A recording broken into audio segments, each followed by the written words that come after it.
I never thought I'd be the guy writing a post like this, but here I am. Maybe someone out there will understand or at least tell me I'm not crazy.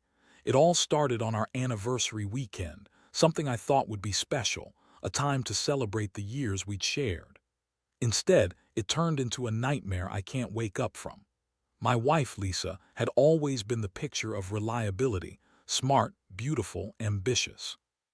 We'd been together for over 10 years, and I could say with certainty she was the person I trusted most in this world. Or so I thought. Our anniversary was supposed to be low-key, just us, maybe a dinner out, some quiet time away from the chaos of everyday life.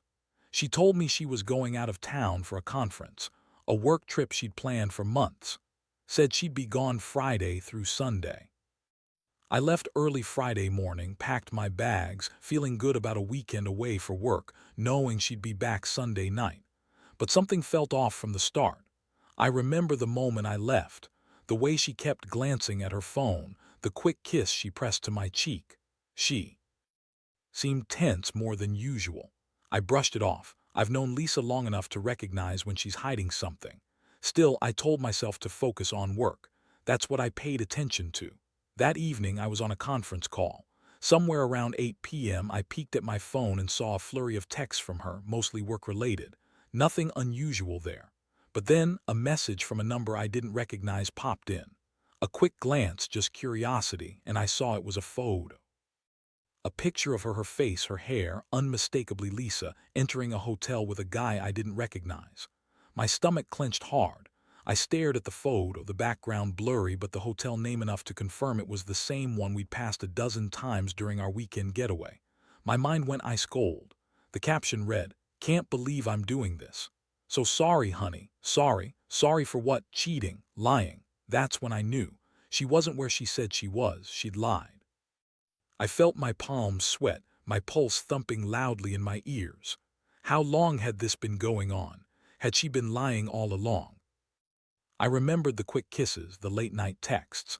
Everything suddenly snapped into focus, like a puzzle piece I'd ignored for years but now saw clearly. My wife had been sneaking around behind my back.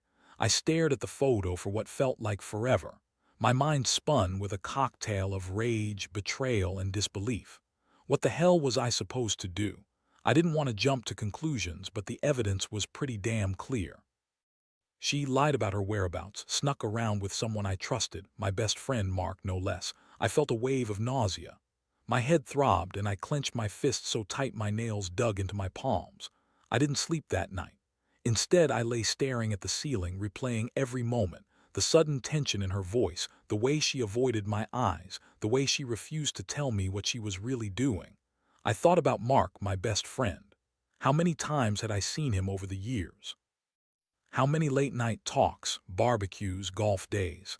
And now I was supposed to believe he was just a good buddy, that they just bumped into each other on some work trip. Yeah, right.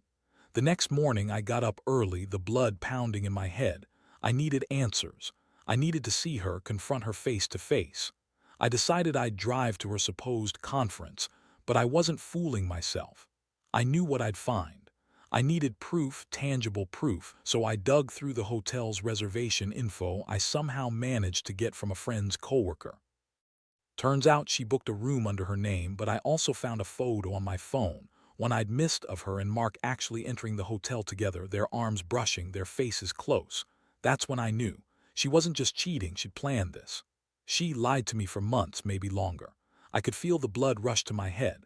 My jaw clenched as I stared at the photo, trembling with rage. I didn't want to be the guy who just screamed and stormed in there without a plan. No, I had to think. To set things straight, I called my best friend Mark that morning. The line rang twice before he picked up, his voice hesitant. "Hey man, what's up?" "I know everything," I said.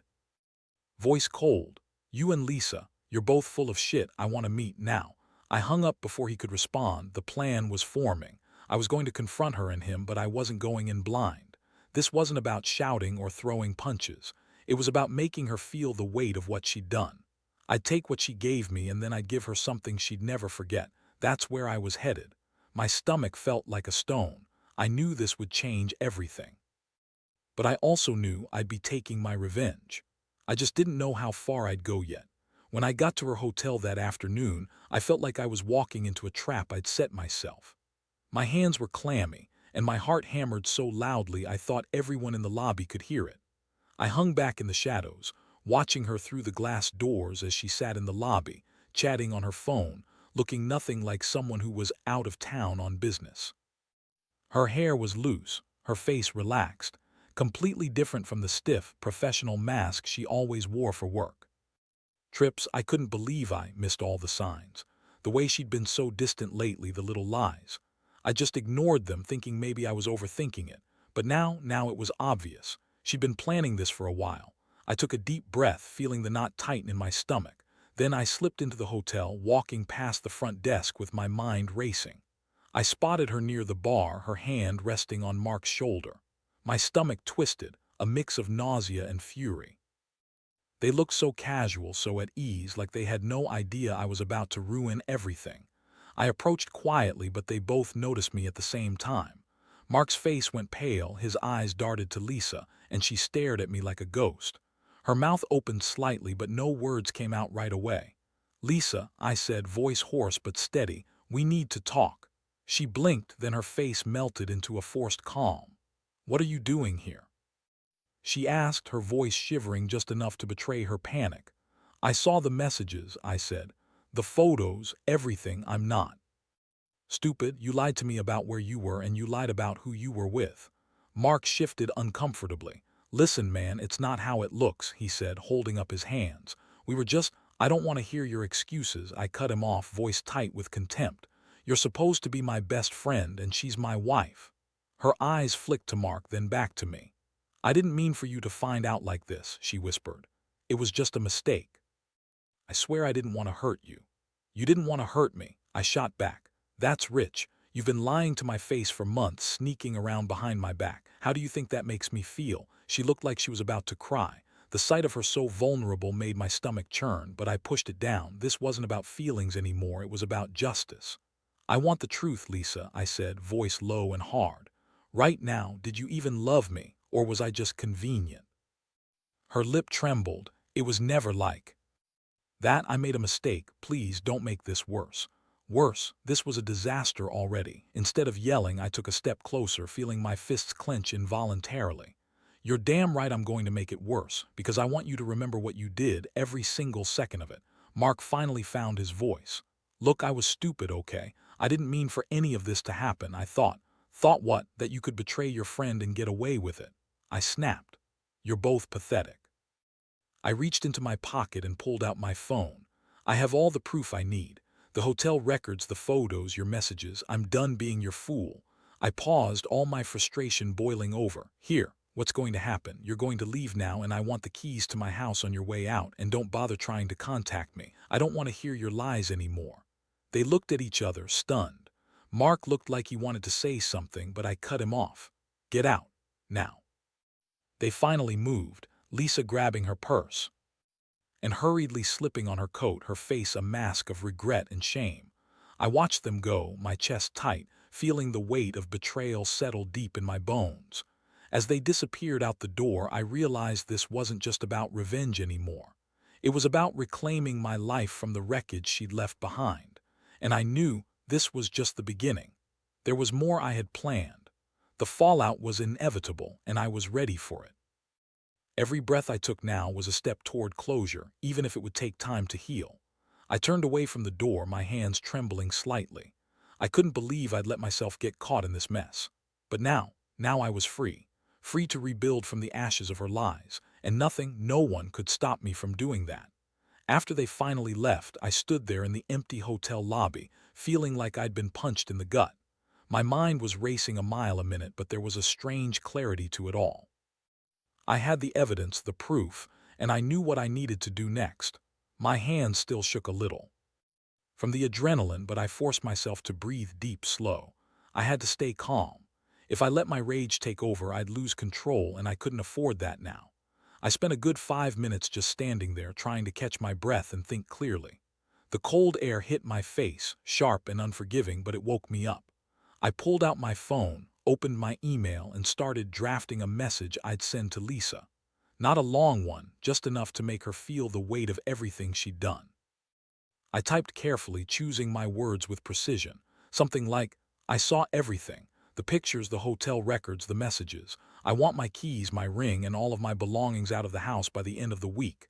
Don't contact me again. I deserve better than this betrayal. I paused for a moment, then hit send.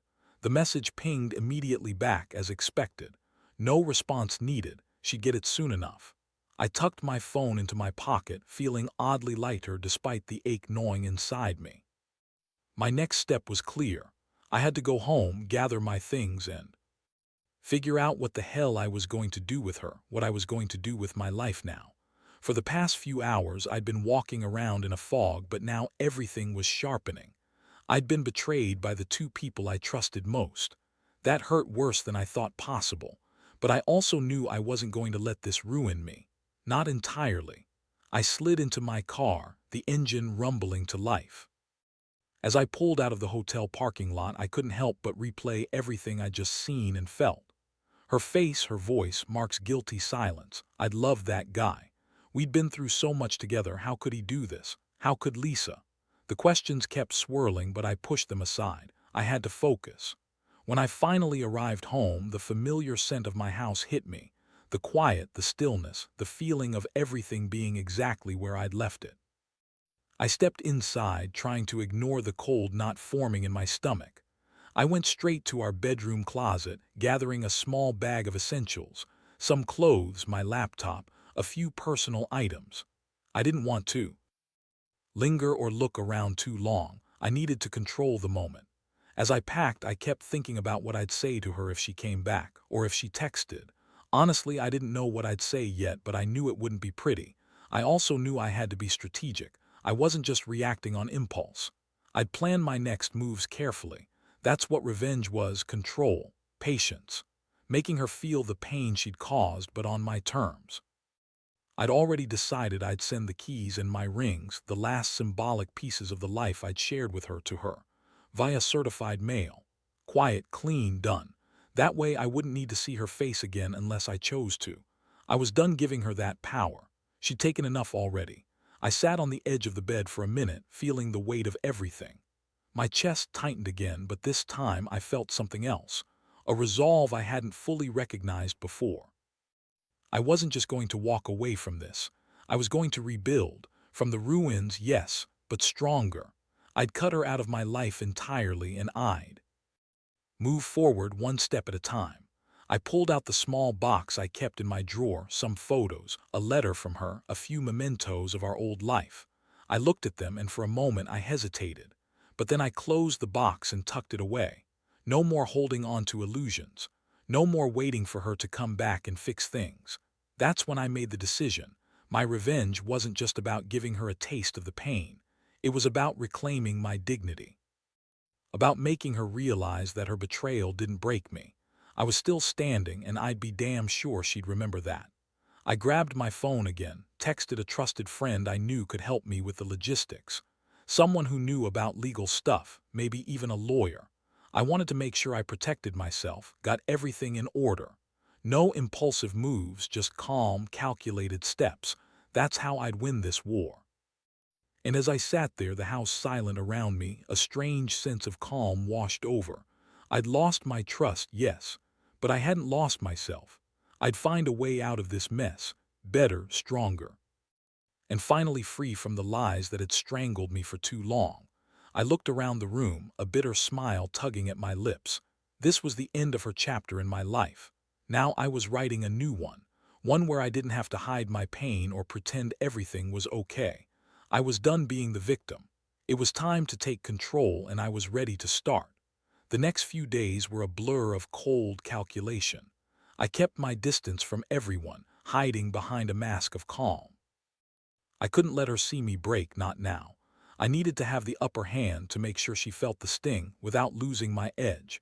I made some calls, did some research, and finally spoke to a lawyer I knew. We discussed my options: filing for divorce, protecting my assets, and making sure she didn't try to come back and pull some manipulative stunt. It was reassuring in a weird way to finally have a plan. I wasn't just reacting anymore. I was taking control. Meanwhile, I kept the evidence safe. Screenshots, photos, the hotel records, all stored securely, ready to be used if needed. I'd learned the hard way that trust was gone, but proof stayed forever.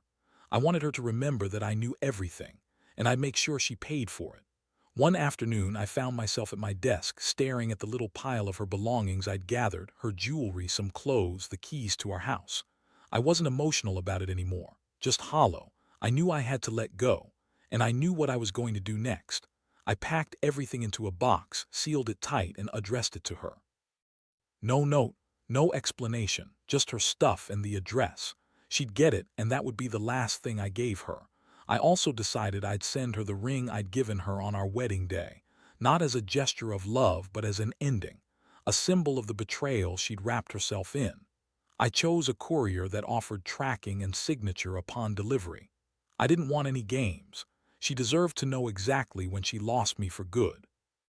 That night I sat on the couch, feeling the weight of everything I'd done looming over me. My stomach was tight, and my hands were still a little shaky. It was like I'd been walking a tightrope, balancing rage and sadness all at once. But I knew I couldn't afford to fall apart now, not after everything. I pulled out my phone and drafted one last message to her, short, direct, final, something like, "You've lost everything, don't bother contacting me. The keys, the ring, your clothes, all gone. This is the end." I reread it, then pressed send. No reply needed. I'd done what I set out to do. The next morning, I drove to the courier office, handed over the box of her stuff, and watched as it was sealed and shipped out. My focus was razor sharp. I was done playing the victim. I was taking my power back. Walking out of that office, I felt a strange mix of relief and emptiness. I knew I wouldn't forget what happened, but I also knew I'd survive it. I'd rebuild piece by piece. Maybe someday I'd look back and see this as the start of something better. Hell, maybe I already was. That evening, I sat alone in what used to be our living room, staring at the empty space where her things had been. It's strange how silence can be deafening. I finally understood that she'd been an illusion I'd held onto for too long. Now I could breathe again, free from the lies, the betrayal, the damage she'd done. I looked around one last time, then stood up. I was finally ready to move forward, not to forget, but to forget her, to reclaim my life. I'd make sure she remembered exactly what she'd lost. And as I turned off the lights, I thought about one thing. Sometimes the only way to truly be free is to cut the ties that bind you. And I was done with her, done with the pain. Now it was time for me to start fresh, without her. The days that followed felt like waking up from a bad dream I'd been stuck in for too long. The house was eerily quiet, almost too quiet. Every corner, every room seemed to echo with her absence. I wasn't interested in filling the silence with memories or regrets. Instead, I focused on rebuilding what I could: myself, my life, my sense of control. I threw myself into work, into hitting the gym, into anything that kept me busy. I didn't want to sit around and dwell on how betrayed I'd been. Still, there were moments, small, sharp flashes, when everything hit me all at once. The empty space where she used to sit, the sound of her voice in my head, the way I'd trusted her without question for so many years. That trust was shattered, and I knew it would never quite come back. One afternoon, I finally sat down and looked through everything I'd gathered: photos, messages, the hotel records. It felt strange to see it all laid out. Cold, clinical, almost like someone else's life. I realized that I had been living in a kind of denial, trying to pretend everything was fine. But now I saw it clearly. The betrayal wasn't just a one-time mistake. It was a pattern, a foundation of lies she'd built her life on. I took a deep breath and made a decision. I needed closure, and that meant doing something I never thought I'd do. I called my lawyer again, asking about my rights, about the divorce process. I wanted to get it started, to cut all ties clean. No dragging it out, no second chances. I deserved peace, even if it meant tearing everything apart first. The lawyer was sympathetic but firm. "You have a solid case, especially given the evidence. We can file immediately, but I suggest you prepare yourself for the emotional toll." I nodded, knowing he was right. I was already emotionally drained, but this was necessary. I couldn't let her manipulate me anymore, not even after all she'd done. I had to be strong. For myself. That evening, I sat out on the porch trying to enjoy the quiet. I looked up at the sky. The stars seemed so distant, almost mocking my pain. The cool night air brushed against my skin, a reminder that life kept moving regardless of my heartbreak. I realized that I'd been holding on to hope that she'd change, that things would somehow work out. But that hope was dead now. I reached into my pocket and pulled out her wedding ring. I turned it over in my hand, feeling the cold metal bite into my palm. I thought about all the memories attached, good and bad. I knew I had to let it go. I placed it on the table, watching it shimmer slightly in the moonlight. That ring was a symbol, but also a weight I no longer needed to carry. I was finally ready to give her what she deserved. Nothing. No responses, no explanations, just a clean break. I knew I had to do one last thing, the final act of my revenge. Something that would make her realize she'd lost everything, not just me, but her own dignity. I took a deep breath, then opened my email. I drafted a simple message with a tone that left no room for doubt. Your belongings are on their way. The house is yours to keep. I want nothing more to do with you. Please do not contact me again. I attached the tracking info for her box, sealed and sent earlier that week. That was it, the final nail. When I pressed send, I felt a strange calm settle over me. It was like finally closing a chapter I'd been dragging around for too long. The pain was still there, but I was starting to accept it. I'd survived betrayal. More than that, I was reclaiming my life, one step at a time. The next morning, I woke up feeling lighter, more focused. I decided to take a long walk just to clear my mind. As I stepped outside, I looked at the world differently, no longer as a place of broken trust, but as a blank slate, an open road. I promised myself that I'd keep moving forward, that I wouldn't let her or Mark define me. Whatever came next, I'd be stronger. I'd learned a lot about myself, about my limits, my resilience, my capacity to heal. And I knew deep down that this was the start of something new. Maybe not easy, maybe full of scars, but new nonetheless. I was done mourning what I'd lost. Now I was ready to rebuild better, wiser, and finally free. That walk I took that morning was the turning point. The fresh air cleared my head, and for the first time in weeks I felt like I was truly beginning to breathe again. All the regret, anger, and pain still lingered, but they no longer held me hostage. I'd made my decision. I was moving on, no matter how much it hurt now. Back inside, I sat down at my desk, and with steady hands, I drafted one final email. It was simple but decisive. This is the last time I'll reach out. I've let go of the past, of the betrayal, of the lies. I'm reclaiming my life now. I've handed over your belongings, and I have no intention of reconnecting. I wish you no ill will, but I need to move forward without you. I checked everything one last time, proof, tone, clarity, and hit send. That was the moment I finally closed the door on her. No more texts, no more messages, no more pretending that everything could somehow be fixed. I'd done what I needed to do to protect myself, to stop the bleeding inside. It was over. I stood up, took a deep breath, and looked around the house I'd shared with her. The silence was deafening, but it was also a relief. I knew I'd be okay, better than okay. I'd rebuild from the wreckage, brick by brick. I'd learn to trust again, but not blindly. I'd learned the hard way what to look out for: red flags, lies, betrayal. I'd become more cautious, more aware. In the end, I realized that revenge wasn't about revenge at all. It was about reclaiming my dignity, my strength, and my peace.